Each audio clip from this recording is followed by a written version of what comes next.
এখন আমি চাচ্ছি যে ব্যক্তি জনের দেশ স্বাধীন হয়েছে এবং যে ব্যক্তি এই দেশের জাতির পিতা হিসাবে আখ্যায়িত হয়েছেন তাকে বিজয়ের মাসে যমুনা টেলিভিশনের সেটে দাঁড়িয়ে আপনি বঙ্গবন্ধুকে বিশ্বাসঘাতক বলেছেন। আমি আমার জায়গা থেকে বাংলাদেশের স্বাধীন বাংলাদেশের নাগরিক হিসেবে এর প্রতিবাদ জানিয়ে রাখলাম।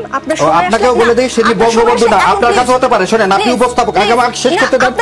তো তাকে যে আপনি জাতির পিতা হঠাৎ করে বানালেন কিসের ভিত্তিতে? সে হতে পারে আওয়ামী লীগের কাছে জাতির পিতা হতে পারে, আওয়ামী লীগের কাছে দেশের মানে বঙ্গবন্ধু হতে পারে, কিন্তু সেটা যদি স্বাধীনতার জন্য অবদান থাকে তো জিন্নাহ সাহেবেরও আছে না? আছে তো। তিনি না থাকলে কি আমরা এই মানচিত্র পাইতাম বাংলাদেশের? এই মানচিত্রটা কার দেওয়া? এটা তো জিন্নাহ সাহেবের দেওয়া। তো জিন্নাহ সাহেবকে আমরা এখন সেলাম ঠুকি নাকি? হ্যাঁ, কি মানবেন? আজ আর একটা উদাহরণ দিই ইতিহাস থেকে। মুসলিম লীগ আমাদের জমিদারি উচ্ছেদ আন্দোলনের নেতৃত্ব দিল। আমাদের যুগ যুগের এই যে তিতুমির যে লড়াই করলো, হাজী শরীয়তুল্লাহ লড়াই করলো, এই যে নুরুদ্দিন লড়াই করলো, এ কার জন্যে? জমিদারি উচ্ছেদের জন্য। তো এই জমিদারি উচ্ছেদ আন্দোলনের নেতৃত্ব দিল কে? মুসলিম লীগ। তো জমিদারি প্রথা উচ্ছেদ করলো কে? আমাদের প্রথম রাষ্ট্র পাকিস্তান উপহার দিল কে? মুসলিম লীগ। তো আমাদের পূর্ববঙ্গের সব রাজনৈতিক নেতা করতো মুসলিম লীগ। মৌলানা ভাসানী বলেন, শেখ মুজিব বলেন, শেরে বাংলা বলেন, সবাই কে না? এই মুসলিম লীগ তারপরে ক্ষমতায় যায় জনগণের বিরুদ্ধে দাঁড়ায় মুসলিম লীগ নিশ্চিহ্ন হয়ে যায় নাই? আমরা কি এখন মুসলিম লীগের নামে জয়ধ্বনি দেই, জয়গান করি? মুসলিম লীগের নামে করি না। এত গৌরবজনক অর্জন থাকা সত্ত্বেও তো কেন করি না? তাইলে ওটার জবাব দেন আগে। আচ্ছা, আর একটা এক্সাম্পল দেই ইতিহাস থেকে। বাংলায় বর্গিরা আসতো জানেন তো? ওই যে খোকা ঘুমালো পাড়া জুলালো, বর্গি এলো দেশে, বুলবুলিতে ধান খেয়েছে, খাজনা দেবো কিসে? 1741 সাল থেকে মারাঠারা বাংলায় আক্রমণ করে লুটতরাজ, ধর্ষণ, কি না কি, খুন খারাপি এই সমস্ত চালাইতে থাকে।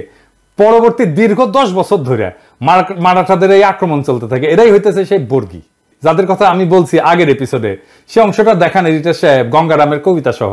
সবাই পালাই গেছে বর্গি আসার খবরে। তারপরে গঙ্গারাম লিখতেছে, এই মতে সব লোক পলাইয়া যাইতে আচম্বিতে বর্গি গেরিল আইসার সাথে। মাঠে গেরিয়া বর্গি দেয় তবে সারা, সোনা রূপা লুটে নেও আর সব সারা। কারু হাত কাটে, কারু নাক কান, একই চোটে কারু বধে পড়ান। মোহিনী স্ত্রীলোক বান্ধি ধৈরা লইয়া যায়, আঙ্গুঠে দড়ি বান্ধি দেয় তার গলায়। একজনে ছাড়ে তারে আর একজন ধরে, রমণের ভারে তাই শব্দ ফারে। আকাশ বাতাস কান্দে, কান্দিছে পাষাণ, রাখো কৃষ্ট কালী আল্লাহ ভগবান। কি বুঝলেন? শুধু সম্পদ লুইটা মাইরা কাইতেই যাইতো না, নারীদেরকে নিদারুণ অসম্মান করত। এই ইতিহাস আপনাকে কেউ বলছে? বলেনি, বলবেও না। শুধু শুনবেন 2 লাখ মা বোনের ইজ্জতের বিনিময়ে স্বাধীনতা পাইছি, যেন এর আগে কোনো আমাদের ইতিহাস নাই। এই যে বর্গীদের অত্যাচার, এই যে বর্গীদের আক্রমণ, এই যে বর্গীদের নিপীড়ন, এটা বর্গীদেরকে কে পরাজিত করছিল জানেন? কে বাংলার অসহায় মানুষদের মুক্তি দিছিল বর্গীর অত্যাচার থেকে নিজ বিক্রমে? কে? কোন সেই বীর জানেন? জানেন না? না, নাম বললে অবাক হবেন। সে মুক্তিদাতার নাম আমরা জানি, কিন্তু তার এই অবদানের কথা আমরা কখনো বলি না, বলবো না। কেন বলবো না? কারণ সেই বীর যে বর্গীর আক্রমণ থেকে বাংলাকে বাঁচাইছিল, বর্গীদের পরাজিত করছিল, সমূলে নির্বংশ করছিল, তার নাম হচ্ছে মীর জাফর আলী খাঁ। হ্যাঁ, সেই মীর জাফর, যে পলাশির আম্র কাননে সমস্ত সৈন্য নিয়ে নিশ্চুপ পুতুলের মতো দাঁড়াইছিল, সেই মীর জাফর আলীবর্দী খানের তরুণ সেনাপতি হিসাবে বর্গীদের পরাস্ত আর সমূলে পরাজিত করে। এই জন্য আলীবর্দী খান এতই তারে পছন্দ করতো যে তার সাথে আত্মীয়তার সম্পর্ক করে এবং উড়িষ্যার শাসনকর্তা নিয়োগ করে। শেখ মুজিব আর এক মীর জাফর, স্বাধীনতার আন্দোলনের নেতা কিন্তু বর্বর স্বৈর শাসক আর হাসিনার ফ্যাসিস্ট শাসনের আইকন। তাই স্বাধীনতা যুদ্ধের ভূমিকা যা কোনোভাবে মীর জাফরের বর্গীদের বিরুদ্ধে বীরত্বের সাথে লড়াই করার সাথে তুলনীয় না, তাকে আমাদের স্মরণীয় বরণীয় ভাবার কোনো দায় নাই। মীর জাফরের বিশ্বাসঘাতকতা তার মুক্তিদাতার ভূমিকাকে যেভাবে নিশ্চিহ্ন করে দিচ্ছে, ঠিক একইভাবে স্বাধীনতা যুদ্ধে মুজিবের ভূমিকাকে আমরা কোনোভাবেই সেলিব্রেট করতে পারি না। তার স্বৈর শাসন এবং তার ফ্যাসিবাদের আইকন হওয়া তার মুক্তিযুদ্ধের স্বাধীনতার ভূমিকাকে নিশ্চিহ্ন করে দিচ্ছে। যদি মুজিবকে সেলিব্রেট করতে হয় তাহলে বর্গীদের বিরুদ্ধে মির্জাফরের বিরুদ্ধকে আগে সেলিব্রেট করতে হবে। তাই 32 নম্বরের প্রত্যেকটা ইট আমরা খুলে নেব, ওই বাড়ির ডিনামাইট মাইরা ধুলা মিশাই দেব, ওইটা ফ্যাসিবাদের আইকন।